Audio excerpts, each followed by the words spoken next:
اللہ تبارک و تعالی اپنے بندوں کے حق میں رحمت والے فیصلے کرتا ہے، درگزر والا معاملہ فرماتا ہے۔ جگہ جگہ قرآن مجید میں اللہ تعالیٰ نے اپنے بندوں پر رحمت کرنے کا ذکر فرمایا۔ ان اللہ یغفر الذنوب جمیعا، فرمایا بے شک رب تمہارے سارے ہی گناہ معاف فرما دے گا، تم نا امید نہ ہونا، وہ معاف کر دے گا تمہیں۔ قرآن مجید میں فرمایا ان اللہ بالناس لرؤوف الرحیم، بے شک اللہ اپنے بندوں پر بڑا ہی مہربان اور نہایت ہی رحم کرنے والا، رؤوف اور رحیم ہے، بڑا مہربان ہے، کرم فرماتا ہے۔ اللہ تعالیٰ اپنے بندوں سے بڑا جلد راضی ہو جاتا ہے، وہ اپنے بندوں کو بہت زیادہ مشقت میں نہیں ڈالتا، وہ اپنے بندوں سے اپنی نعمتوں کا بدلہ نہیں چاہتا، بہت سخت مشقت والی عبادتیں نعمتوں کے بدلے نہیں چاہتا، وہ بڑی جلدی رحم فرماتا ہے۔ ماں پیار کرتی ہے اپنے بچے سے، لیکن وہ ناراض بھی ہو جاتی ہے بعض چیزوں میں، بعض معاملات اس کا دل بھی دکھاتے ہیں، بعض جگہ وہ رو کے یہ بھی کہتی ہے کہ تو نے میری محبت کا کوئی نتیجہ نہیں مجھے دیا، میری ساری کمائی تو نے ضائع کر دی۔ والد بہت ساری جگہوں پہ ناراض ہوتا ہے، شکوہ کرتا ہے، کہتا ہے میری بیماریوں کی، پریشانیوں کی، بڑھاپے کی، کمزوریاں کا سبب بیٹے تو ہی بن گیا ہے، یہ ساری تکلیفیں تو ٹھیک ہو جائیں تو میری شاید عمر بھی بڑھ جائے، صحت بھی ٹھیک ہو جائے، میں زیادہ دیر جوان رہ سکوں۔ ناراض ہوتے ہیں ماں باپ، اسی طرح ماں باپ راضی بھی ہو جاتے ہیں، وہ بڑی جلدی راضی ہو جاتے ہیں۔ میں اکثر کہتا ہوں کہ والد کو راضی کرنے میں 5-7 منٹ لگ جاتے ہیں، اماں تو 1.5-2 منٹ میں راضی ہو جاتی ہے۔ ابا جی کو 5-7 منٹ لگتے ہیں، کئی دفعہ کہنا پڑتا ہے، کوئی دلائل دینے پڑتے ہیں، لیکن والدہ کے لیے تو کچھ بھی نہیں، آپ نیرا جا کے پیروں میں بیٹھ ہی جائیں، کچھ بھی نہ کریں، آپ پورا روئیں، نہ رونے والا منہ ہی بن جائے تو اماں تو نرم ہی نرم ہے، جس وقت جو مرضی آپ کرا لیں ہو گیا۔ اللہ تبارک و تعالی بلا مثال و بلا تشبیہ سمجھانے کے لیے عرض کرتا ہوں، اللہ بھی بعض معاملات میں اپنے بندوں سے ناراض ہو جاتا ہے۔ وہ کہتا ہے میں تکبر کرنے والوں کو پسند نہیں کرتا، وہ کہتا ہے فسادی پسند نہیں ہے، وہ فرماتا ہے کہ راہوں میں کجی کرنے والے پسند نہیں ہیں، وہ فرماتا ہے کہ بدعہدیاں کرو گے تو میں صبح قیامت تم سے سوالات کروں گا۔ اللہ تبارک و تعالیٰ بہت ساری چیزوں کو ناپسند کرتا ہے، ناراض ہو جاتا ہے، بلکہ نبی پاک صلی اللہ تعالیٰ علیہ وسلم نے فرمایا تم بات کرتے کرتے کوئی ایسا جملہ بول دیتے ہو کہ رب اتنا ناراض ہوتا ہے کہ تمہیں پتہ بھی نہیں ہوتا، تمہارے لیے جہنم کا فیصلہ کر دیتا ہے۔ اس لیے پہلے تولو پھر بولو، خود اپنے لفظوں کی تو تم پہرے داری کرو نا کہ میں کیا کہہ رہا ہوں۔ کوئی ایسا جملہ، کوئی ایسی بات وارث شاہ مان کری نہ وارثاں دا، کوئی ایسی بات نہ تمہاری زبان سے نکلے۔ اور حضور یہ بھی فرماتے ہیں کہ اس کا دوسرا پہلو بھی ہے، بعض اوقات تم بات کرتے ایسا جملہ کہتے ہو وہ اتنا راضی ہوتا ہے کہ تمہارے لیے جنت کا فیصلہ فرما دیتا ہے۔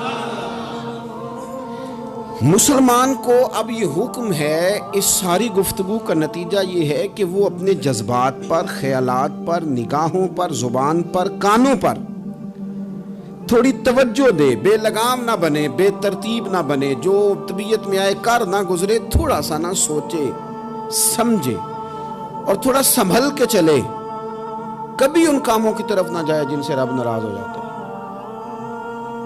ان کاموں کی طرف بڑھے جن سے اللہ راضی ہوتا ہے۔ میرے نبی پاک صلی اللہ تعالیٰ علیہ وآلہ وسلم نے ارشاد فرمایا، بعض احادیث میں لفظ یہ ہیں کہ اللہ اپنے بندوں کو دیکھ کے مسکراتا ہے، جو اس کی شان کے لائق ہے۔ جس ترتیب سے ہم مسکراتے ہیں، جس ترتیب سے ہم روتے ہیں، جس ترتیب سے ہم کسی بات کا اظہار تشکر کرتے ہیں، خدا ان باتوں سے پاک ہے۔ اب بہت ساری حدیثوں میں آیا کہ وہ مسکراتا ہے، تو کیا مطلب ہے مسکرانے کا؟ تو علماء تفسیر نے لکھا ہے مسکرانے کا مطلب یہ ہے کہ وہ بڑا ہی راضی ہوتا ہے اپنے بندے سے، بڑا راضی ہوتا ہے، یہ مطلب ہے۔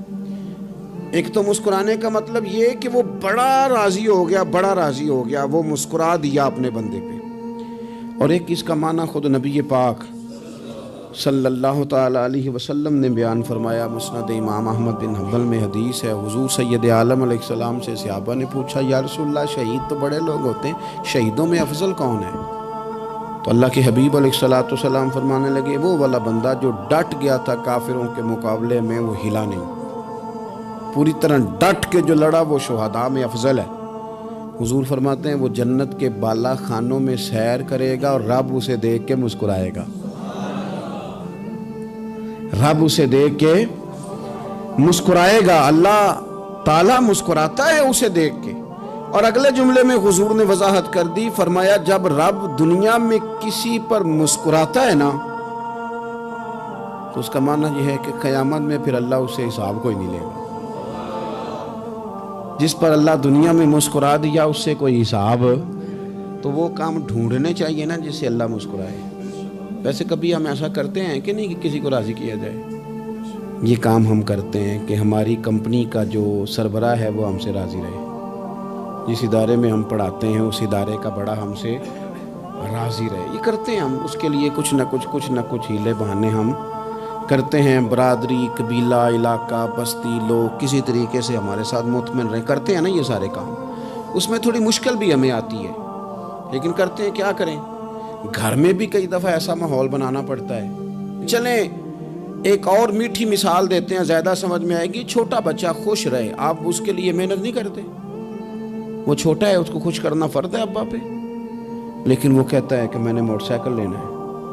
چھوٹا ہے، چلا ہی نہیں پائے گا، تو ابا پھر اسے راضی کرتا ہے، کہتا ہے بیٹے چھوٹا سائیکل لے لے، چل میں تجھے اڑانے والا جہاز لے دیتا ہوں۔ مقصود کیا ہے کہ اس کو ناراض نہیں کرنا، یہ روئے نہ، اس کا دل نہ ٹوٹے۔ ہو یارو سنو نا میں کیا کہہ رہا ہوں، اگر چھوٹے بچے کے لیے وہ چیزیں ڈھونڈتے ہو، میرے ابا جی نا اپنے نواسے کے لیے کھلونا لے کے آئے تو بچہ بڑا ہی کھیلا، تو ابا جی کہنے لگے لو پیسے پورے ہو گئے میرے۔ بچے کو پسند بڑا ہے نا، پیسے پورے کر چھڑے نے، دیکھو نا جی کتنا اس کو راضی ہوا ہے۔ تو انسان کیا کرتا ہے کہ کوشش کرتا ہے، چھوٹا بچہ بھی ناراض نہ ہو تو وہ چیزیں وہ ڈھونڈتا ہے کہ اس کو کیا پسند ہے، چاکلیٹ لے جاؤں، فلاں چیز لے جاؤں، آئس کریم لے جاؤں۔ تو ایک بچے کے لیے، گھر کے لیے، سربراہ کے لیے اتنی محنت کرتے ہو، تو وہ کام بھی ہمیں ڈھونڈ کے تلاش کرنے چاہیے نا جس سے رب راضی ہوتا ہے، اللہ راضی ہوتا ہے۔ بتاؤں وہ کون کون سے کام ہیں؟ نبی کریم صلی اللہ تعالیٰ علیہ وسلم نے ارشاد فرمایا 3 لوگ ہیں جنہیں دیکھ کے رب مسکراتا ہے۔ یا رسول اللہ صلی اللہ علیہ وسلم وہ کون کون سے؟ تو محبوب فرمانے لگے، ایک وہ بندہ ساری مخلوق سوئی ہے، آدھی رات ہے، رات کا پچھلا پہر ہے، اس نے اٹھ کے وضو کر لیا، مصلی پہ کھڑا ہو گیا خدا کی یاد میں، فرمایا اسے دیکھ کے رب مسکراتا ہے جو اس کی شان کے لائق ہے۔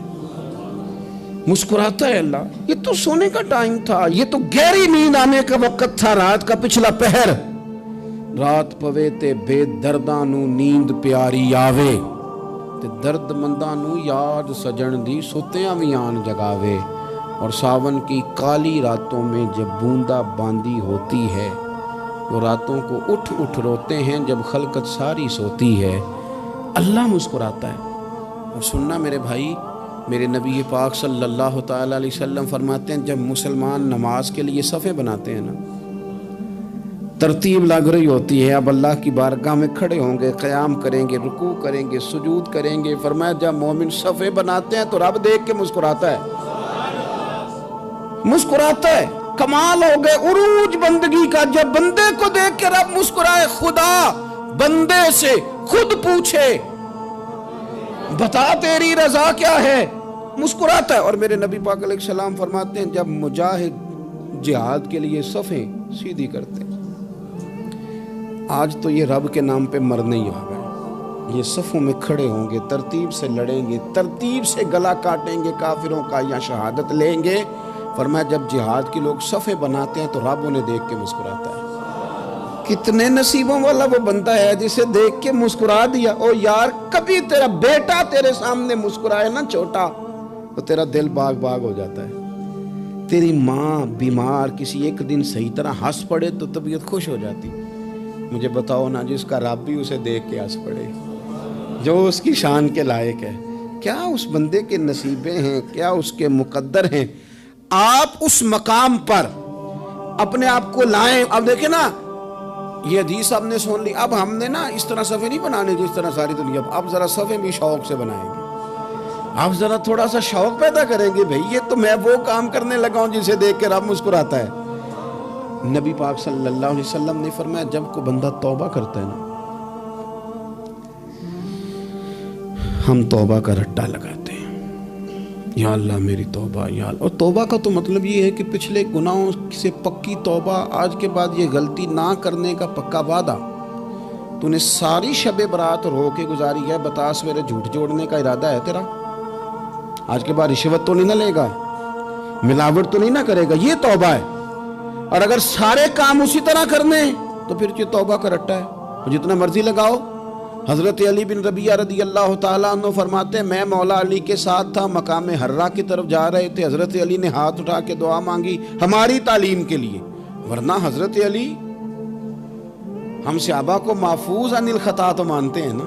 ہاتھ اٹھا کے کہا اے اللہ ہمارے گناہ بخش دے, تیرے علاوہ کوئی معاف کرنے والا نہیں. اور پھر حضرت علی آسمان کی طرف دیکھا اور دیکھ کے نا حضرت علی بن ربیعہ کو تو مسکرائے. حضرت علی بن ربیعہ کہنے لگے حضور مسکرائے کیوں ہو؟ فرمانے لگے ایک دن میں حضور کے ساتھ اسی طرح آیا تھا, اسی طرح حضور نے دعا فرمائی تھی ہماری تعلیم کے لیے, اور پھر حضور مجھے دیکھ کے مسکرائے تھے اور فرمایا جب کوئی بندہ رب کی بارگاہ میں اس طرح استغفار کرتا ہے تو رب مسکراتا ہے, اور مسکرا کے فرماتا دیکھ لو میرے بندوں کو پتا ہے کہ میرے علاوہ معاف کرنے والا کوئی نہیں, انہیں پتا ہے. تم اس کی بارگاہ میں رجوع تو لاؤ, آؤ تو صحیح دو آنسو لے کر. اقبال کہتے ہیں کہ موتی سمجھ کے شان کریمی نے چن لیا, قطرے تو گرے میرے ار کے انفعال کے. دو میں نے آنسو بہائے تھے تو اس کے کرم نے تو موتی سمجھ کے چن لی. سنو نا حضور اس استغفار کو اللہ کو یار رات کو توبہ کر کے سونا چاہیے ہمیں. کچھ غلطیاں ہم کرنا نہیں چاہتے پر ہم سے ہو جاتی ہیں, کچھ دل ہم توڑنا نہیں چاہتے پر وہ ٹوٹ جاتے ہیں, ہماری مجبوری ہوتی ہے ٹوٹ جاتے ہیں. رات کو اس کی بارگاہ میں ہاتھ باندھ کے کشکول طلب دراز کر کے خوب استغفار پڑھنا چاہیے کہ مالک بندے ہیں نا کیا کریں, نفس کا ساتھ ہے, دنیا کا ساتھ ہے, خواہشات نفسانیہ, مالک معاف کر دے. درد سے توبہ, رسم نہ ہو, کہانی نہ ہو, لفظ نہ ہو, جملے نہ ہو, اور جناب ایسے لوگوں کے بیچ بڑے ہاتھ باندھ کے اور بڑا کوئی ضرورت نہیں. آپ اکیلے اپنی چارپائی پہ بستر کے اندر منہ دے کے بھی درد سے کہیں گے نا معاف کر دے تو وہ تو مہربانی بڑا ہے. میرے نبی پاک صلی اللہ علیہ وسلم مثال دیتے ہیں, فرمایا ایک آدمی صحرا میں جا رہا, صحابہ سے حضور خطاب کر رہے ہیں, فرمایا ایک آدمی صحرا میں جا رہا تھا, اس نے اپنی اونٹنی پہ کھانا پانی پیسے ہر چیز رکھی ہوئی تھی. صحرا تھا بہت بڑا, درمیان صحرا کے گیا تو تھوڑا سا سستانے کے لیے آرام کرنے کے لیے اونٹنی سے نیچے اترا.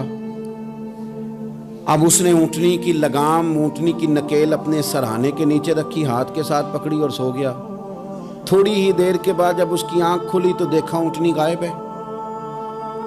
صحرا میں وہ پیدل نہ آگے جا سکتا ہے, نہ پیچھے جا سکتا ہے, نہ دائیں نہ بائیں, کھانے کو روٹی نہیں, پینے کو پانی کا قطرہ نہیں, تھوڑا ادھر بھاگا ادھر بھاگا, تھک گیا. کریم محبوب فرماتے ہیں وہ پوری طرح نڈھال ہو گیا اور مایوس ہو گیا, معاذ اللہ, مایوس ہو کے دوبارہ اسی جگہ آ کے لیٹ گیا جہاں پہلے لیٹا تھا. انتظار کرنے لگا کہ اب موت ہی آئے گی, آخری وقت ہے, نہ میں پیدل یہ صحرا کراس کر سکتا ہوں, نہ پیچھے جا سکتا ہوں, نہ کھانا ہے نہ پانی ہے, سوائے موت کے کوئی سہارا نہیں. حضور فرماتے ہیں وہ رستے میں دوبارہ لیٹ گیا, اچانک اس نے رخ بدلا تو اونٹنی سامنے کھڑی تھی. حضور نے صحابہ سے پوچھا بتاؤ نا اسے بھلا کتنے کو خوشی ہوگی؟ یا رسول اللہ جسے نئی زندگی مل گئی ہے. آپ دیکھیں نا سارے ڈاکٹروں نے کہہ دیا کہ اس کے تو گردے معدہ جگر ہر چیز ختم ہے, گھر لے جاؤ خدمت کرو, ہر طرف پریشانی ہے. وہ بندہ بھی سمجھ گیا ہے کہ آخری وقت آ گیا, کل جاؤں پرسوں جاؤں, تیاری ہو گئی, سب لوگ آ گئے, باہر والے بھی آ گئے, یہ ماحول ایک عجیب رنگ اختیار کر گیا. اچانک ایک ڈاکٹر نے آ کے کہا نہیں غلطی لگ گئی تھی. مجھے بتائیے انداز کیا ہوتا ہے؟ بغیر دوائی کے بندہ اٹھ کے کھڑا نہیں ہو جاتا, میں تو بچ گیا ہوں. نبی پاک صلی اللہ علیہ وسلم فرمانے لگے اس کی اونٹنی مل گئی, بتاؤ بھلا اسے کتنی خوشی ہوگی. یا رسول اللہ وہ تو دوبارہ دنیا میں آ گیا. حضور فرمانے لگے اسے کچھ بھی خوشی نہیں ہوئی جب کوئی رب کا گناہگار بندہ آ کے توبہ کرتا ہے، رب کو اس سے کئی گنا زیادہ خوشی ہوتی ہے۔ میرا بندہ آ گیا ہے، میرا بندہ آ گیا ہے، میرے گھر آ گیا، اس نے آنسو بہائے ہیں، اس نے کہا اللہ میں تیرا ہی ہوں، تیرا ہی رزق کھاتا ہوں، تیری ہی زمین پہ رہتا ہوں، تیرے نام سے میری سانسیں چلتی ہیں۔ وہ آ گیا، فرمایا اس اونٹنی والے سے زیادہ رب کو خوشی ہوتی ہے جب گناہگار آ کے توبہ کرتا ہے۔ گناہگاروں کے آنسو اس کی بارگاہ میں بڑے مقبول ہیں، لیکن ہم رسم ادا کرتے ہیں، توبہ نہیں کرتے۔ ہم اپنے آپ کے ساتھ دھوکہ کرتے ہیں، جھوٹ بولتے ہیں۔ ہم بندہ کوئی ناراض ہو جائے تو ہمیں کوئی نہیں نیند آتی، اس کے گھر چلے جاتے ہیں۔ ہم اپنے سارے رشتوں کو، تعلقات کو مینٹین کر کے رکھنے کے عادی ہیں۔ ہمیں پتہ ہے کہ وہاں میں نہیں جا سکا تو بیٹا بھیجتا ہوں، فلاں شادی پہ میں نہیں جا سکا تو بھتیجا بھیجتا ہوں، بھائی بھیجتا ہوں۔ ہر تعلق کا ہم نے خیال رکھا کوئی روٹھ نہ جائے، لیکن کمال ہے نا، یہ نہیں سوچا کہ اگر رب روٹھ گیا تو جب وہ روٹھ جائے نا تو سارے رشتے بھی بندے کے پاس موجود ہوں تو کوئی کرامت نہیں ہوتی، پھر کروڑوں روپیہ جیب میں ہوں تو ڈاکٹروں کی دوائیاں اثر نہیں کرتی۔ وہ روٹھ جائے تو پھر انسان اس طرح سے پھسلتا ہے کہ بڑے بڑے اس کے پاس دروازے ہوتے ہیں پر کسی جگہ اس کا ہاتھ نہیں لگتا۔ خدا را خیال کریں، دنیا روٹھتی ہے تو روٹھ جائے، رب رسول ناراض نہ ہونے پائیں، اس کا خیال کریں۔ حضور فرماتے ہیں وہ مسکراتا ہے، اسے خوشی ہوتی ہے جب کوئی اس کا بندہ اس کی طرف رجوع کرتا ہے۔ میرے عزیزو، رسول پاک صلی اللہ تعالی علیہ وسلم نے ان لوگوں کے تذکرے کیے جنہیں دیکھ کے رب مسکراتا ہے۔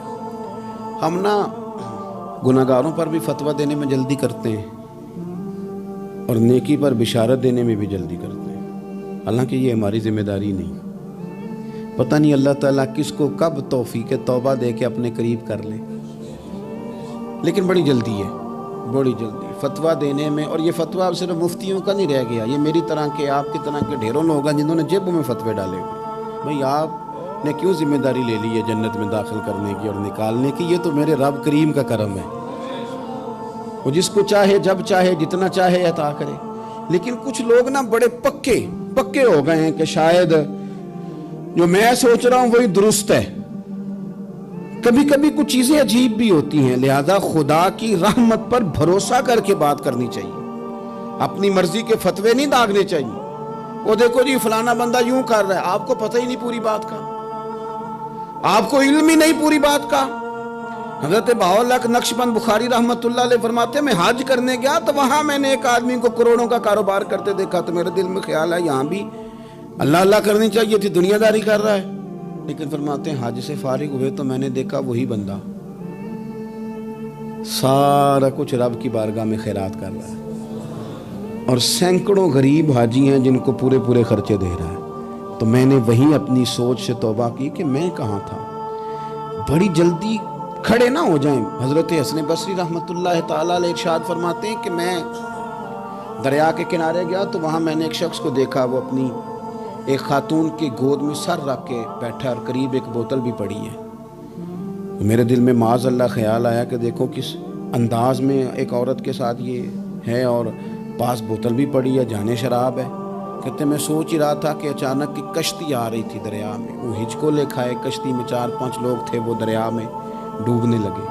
وہ آدمی تیزی سے اٹھا، دریا میں چھلانگ لگائی، پہلے ایک کو نکالا، پھر دوسرا نکالا، پھر تیسرا نکالا، ایک بندہ رہ گیا۔ کہنے لگا حضور مجھے تو آپ نے گناہگار سمجھا ہے، میں تو بڑے غلط انداز میں یہاں بیٹھا ہوں، آپ نے جو سوچا چلیں یہ چوتھا بندہ آپ نکالنا ہے، کرے نا یہ کام، کرے نا یہ کام۔ بڑے بھولے بھالے بڑے اللہ والے، ریاض آپ کو بس ہم ہی جانتے ہیں، اتنی جلدی فتویٰ۔ حضرت حسن بصری فرماتے ہیں میں پشیمان ہوا، میں نے کہا مجھے تیرنا نہیں آتا، تو دیر نہ کر، چوتھا ڈوب نہ جائے۔ کرتے اس نے چھلانگ لگائی، چوتھا بھی نکال لایا اور کہنے لگا حضرت آپ نے جلدی کی سوچنے میں، یہ بی بی میری ماں ہے اور یہ سرکے کی بوتل ہے۔ ہم ماں بیٹے کا یہ مشغلہ ہے کہ یہ وہ جگہ ہے جہاں آ کے لوگ مسافر اترتے ہیں، اور یہاں سے کسی کا گھر 100 میل ہے، کسی کا 200 میل ہے۔ ہم صبح سرکہ، کھجوریں، روٹیاں لے کے یہاں آتے ہیں، مسافروں کی نوکری کرتے ہیں، کوئی پریشان ہو تو مدد کرتے ہیں۔ حضرت خواجہ حسن بصری فرماتے ہیں میں نے معافی مانگی، ان سے بھی مانگی، رب سے بھی مانگی، انہوں نے مانگ لی نا بزرگ تھے، پر ہم کو نہیں تیار مانگنے کو. ہم ہر وقت بدگمانیاں، وہ فلانا فلانے جرم کرتا تھا، میں اسے اب کیسے نیک مان لوں؟ بھئی اب وہ نمازی ہے، خدا کے گھر آتا جاتا ہے، اب اللہ کی بارگاہ میں حاضر ہوتا ہے. جب رب نے معاف کر دیا تو بھی سوچ بدل جا. سنیں حضور کیا فرماتے ہیں. نبی پاک صاحب الاخلاق صلی اللہ تعالی علیہ وسلم فرماتے ہیں، مسند امام احمد بن حنبل دیکھیے، فرمایا رب اس وقت بڑا ہی مسکرائے گا جب قاتل بھی جنت میں جائے گا، مقتول بھی جنت میں جائے گا. یا رسول اللہ مقتول تو گیا، یہ قاتل کیسے چلا گیا؟ حضور فرماتے ہیں جائے گا، اور جائے گا اور رب مسکرائے گا، جو اس کی شان کے لائق ہے. یا رسول اللہ کس طرح؟ تو نبی پاک صلی اللہ علیہ وسلم فرمانے لگے، اس نے ایک مومن کو قتل کیا تھا، وہ شہید ہو کے جنت میں چلا گیا. اب اللہ نے بعد میں اسے توبہ کی توفیق دے دی. پہلے اس نے کلمہ پڑھا، پھر یہ میدان میں اترا، کافروں سے لڑا، یہ شہید ہوا، رب نے اسے بھی جنت دے دی. قاتل بھی جنت میں، مقتول بھی جنت میں. اور بات اتنی انوکھی ہے کہ رب دیکھ کے مسکرا رہا ہے، جو اس کی شان کے لائق ہے. ہم جلدی میں ہیں، ہم انتظار نہیں کر رہے کہ شاید توبہ کر جائے، ہم انتظار نہیں کر رہے. لیکن میرے عزیز اتنی جلدی نہ کریں. سوچوں کا صاف ہونا، ذہنوں کا پاک ہونا، اور لوگوں کے بارے میں گمان کا اچھا ہونا. آپ کسی نفسیات کے ڈاکٹر کے پاس چلے جائیں، اسے کہیں ٹینشن بڑی ہے، میں ان کے مضامین پڑھتا رہتا ہوں، وہ سب سے پہلا سبق آپ کو یہ پڑھائیں گے کہ اچھا سوچا کریں. اچھا سوچنے سے بندہ تندرست رہتا ہے. کس سے بندہ تندرست رہتا ہے؟ ہیں جی واقعی. یعنی اس والے پڑوسی کے بارے میں بھی اچھا سوچنا ہے گھر میں، اس والے کے بارے میں بھی، چھوٹے بھائی کے بارے میں بھی اچھا سوچنا ہے، اور بڑے کے بارے میں بھی اچھا ہی سوچنا ہے. یعنی اپنی برادری قبیلے کے بارے میں بھی اچھا سوچیں، جو قبیلے کا نہیں اس کے بارے میں بھی چلیں تھوڑا سا اچھا سوچ لیں. اپنے بارے میں تو اچھا سوچا ہے بڑا. میں کہتا ہوں کہ ہم اپنی غلطیوں سمیت اپنے آپ سے بڑا پیار کرتے ہیں، اور دوسرے کی ایک غلطی نظر آ جائے تو ہمیں گھن آنے لگ جاتی ہے. آپ جلدی نہ کریں. مالک نے موقع دیا ہے بندوں کو، نہ وہ کسی کا رزق چھین رہا ہے، نہ سانسیں چھین رہا ہے، وہ اپنی زمین پہ چلنے بھی دے رہا ہے، رہنے بھی دے رہا ہے. تو جب اس نے موقع دیا ہے آپ بھی تھوڑا موقع دیں. اللہ بڑا کریم ہے، دروازے کھولے گا، اس کے بندے اس کی بارگاہ تک پہنچیں گے. بدگمانیاں اور پھر بدگمانیوں کا عروج، اور اس لیول تک جا کے بات کر دینا ہے کہ جہاں سے خوف آئے کہ یار یہ بات نہیں کرنی چاہیے. رسول کائنات سرور دو عالم صلی اللہ تعالی علیہ وسلم فرماتے ہیں کہ اللہ مسکراتا ہے. دیکھو ہمارے ہاں نا ایک اور بھی مسئلہ بن گیا ہے. میں نے کچھ لوگوں کو نا پکا، میرے پیارے ہیں، محبت ہے مجھے، تو میں چونکہ آپ میری کلاس ہیں، میں مشاہداتی اور تجرباتی باتیں بھی کر لیتا ہوں، اسی کی روشنی میں کئی دفعہ گفتگو بھی تیار کرتا ہوں. کچھ لوگوں نے نا پکا ذہن بنا لیا یہ کہنے کا کہ ہاتھ بڑا تنگ ہے. پکا آپ جس وقت پوچھ لیں ان کا ہاتھ اور بڑا ہی زیادہ تنگ ہے. آپ یقین کریں، بہن کا جو خامند ہے وہ کہہ رہا ہے جا حصہ لے کے آ، تیرے بھائیوں کی کمائی تو نہیں، تیرے ابا کی ہے، لے کے آ. وہ بیچاری اس کی منتیں کر رہی ہیں، کہتی ہے اگر جاؤں گی نا تو وہ کہیں گے حصہ لے جا، آج کے بعد ہمارے گھر نہ، میرا دروازہ نہ بند کرو، مہربانی کرو. اور بھائی سے بات کرتی ہے تو کہتا ہے ہاتھ ہی بڑا تنگ ہے، جب ٹھیک ہوگا تو دے دوں گا. نہ کریں یہ ظلم. ہمارے اپنے تڑپتے رہتے ہیں اور ہماری دولتیں اندر پڑی رہتی ہیں. ہمارے اپنے چھوٹی چھوٹی ضروریات کے لیے پریشان ہوتے ہیں، لیکن ہم بڑے بڑے بہانے ہیں ہمارے پاس. کہتے ہیں یہ نکمہ ہے، یہ نکھٹو ہے، یہ کام نہیں کرتا، اس میں فلانا ہے، بے فلانا ہے، بلہذا میں نے نہیں ساتھ چلنا. اظہار جب آپ کے اندر پیدا ہوتا ہے نا، اظہار جب کسی کے لیے آپ حساس ہوتے ہیں تو آپ کو بھی سرور حاصل ہوتا ہے. نہ کریں یہ کام کہ آپ کو اللہ نے وسعت دی ہے اور ہر وقت آپ ہاتھ تانگ ہونے کا رونا رو رہے ہیں، ہر وقت آپ یہ کہہ رہے ہیں میں بڑی آزمائش میں ہوں، جب خدا نے آپ پہ نہیں ڈالی. تو اتنے جھوٹ بولنا صرف اس لیے کہ میرے پیسے بچ جائیں، صرف اس لیے کہانی سنانا کہ حالات میرے بڑے خراب ہیں کہ کوئی بندہ میرے سے کوئی تھوڑا بہت قرض نہ مانگ لے. سنو، نبی پاک صلی اللہ علیہ وسلم کے پاس مہمان آ گیا، بخاری مسلم ہے. حضور نے ازواج مطہرات کے گھروں میں پیغام بھیجا، کچھ چیز ہے ضیافت کے لیے؟ یا رسول اللہ کچھ بھی نہیں، یہ دو جہاں کے شاہ ہیں اور پاس کچھ رکھتے نہیں، دو جہاں کی نعمتیں ہیں ان کے خالی ہاتھ میں. یا رسول اللہ کوئی چیز بھی نہیں. حضور نے صحابہ کے مجمع پہ نظر ڈالی، یا رسول اللہ صلی اللہ علیہ وسلم حکم ہو، تو حضور فرمانے لگے تم میں سے کوئی بندہ ہے جو اسے گھر لے جائے روٹی کھلائے؟ ایک صحابی اٹھے فوراً، حضور میں لے کے جاتا ہوں کھانا کھلاتا ہوں۔ فرماتے ہیں میرے گھر میں صرف بچوں کا کھانا تھا،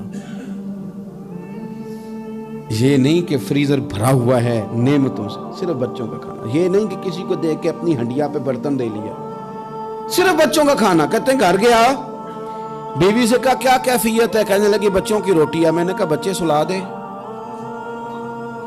صبح ناشتہ کر لیں گے۔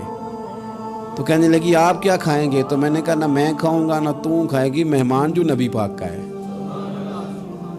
کہا اچھا، اب ذرا تجویز دیکھو میاں بیوی کی سوجھی آپس میں۔ کہتے ہیں کھانا لگا دینا، کیونکہ ایک آدھ بندے کا کھانا ہے۔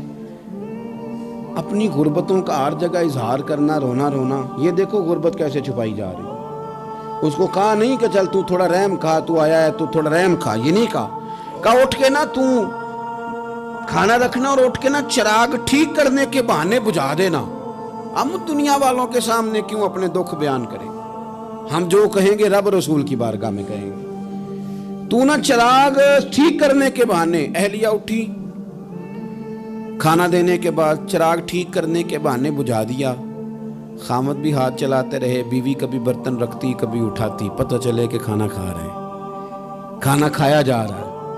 کہتے ہیں مہمان پیٹ بھر کے کھانا کھا گیا۔ یہ کام ہوا رات کے اندھیرے میں، اس وقت ہوا جب چراغ بھی بند تھا، اس وقت ہوا جب کوئی دیکھنے والا نہیں تھا، کسی پڑوسی کو بھی خبر نہیں تھی۔ فرماتے ہیں صبح کے اجالے میں اس مہمان کو لے کے مسجد نبوی میں نے قدم رکھا تو نبی کریم نے فرمایا رات جو تم نے کام کیا ہے نا، اسے دیکھ کے میرا رب بڑا مسکرایا ہے، اللہ بڑا مسکرایا ہے۔ اللہ تر دامنی پہ شیخ ہماری نہ جائیے، ہم دامن نہ چھوڑ دیں تو فرشتے وضو کریں۔ یہ شان ہے صحابہ کی۔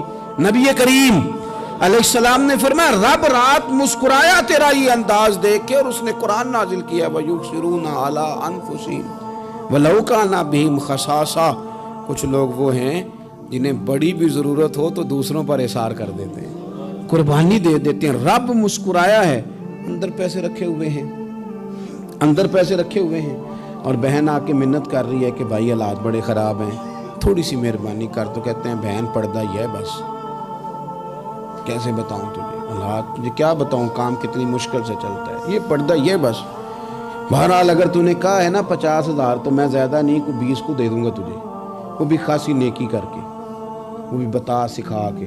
رات اماں پہ علیحدہ سے احسان چڑھاؤں گا، ابا پہ علیحدہ سے چڑھاؤں گا کہ تمہاری بیٹی کے ساتھ تعاون کرنا، سارے علاقے کو ویسے ہی بتاؤں گا۔ اور وہ غریبنی بیچاری 20,000 لے کے گھر گئی ہے، پھر سفارشیں کر رہی ہے کہ مہربانی کرو۔ میں نے ایسے بھی دیکھے ہیں جو پہلے بیوی کو پکڑاتے ہیں تو دے، اس لیے کہ پھر وزیر اعظم تو ڈنڈا نکال لے گا تو بڑا مشکل ہو جائے گا پھر گھر میں رہنا، لہذا وہ یہ تو آگے لگ۔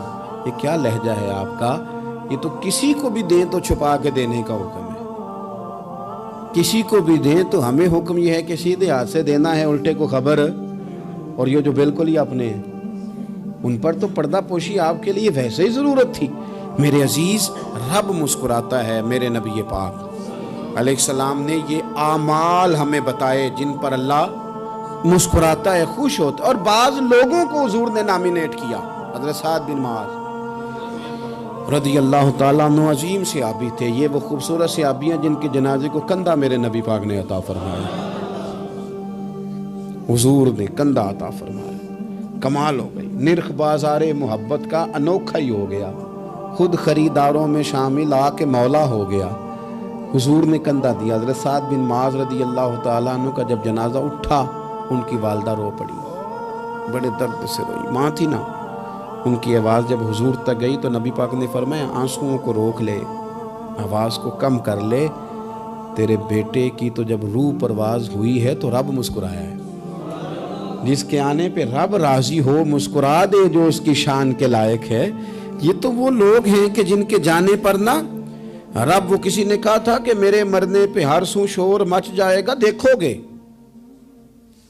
میرے مرنے پہ ہر سو شور تمہیں پتہ چل جائے گا جب ہم جائیں گے، میرے مرنے پہ ہر سو شور مچ جائے گا دیکھو گے، اور کہنے الوداع سرکار خود تشریف لائیں گے۔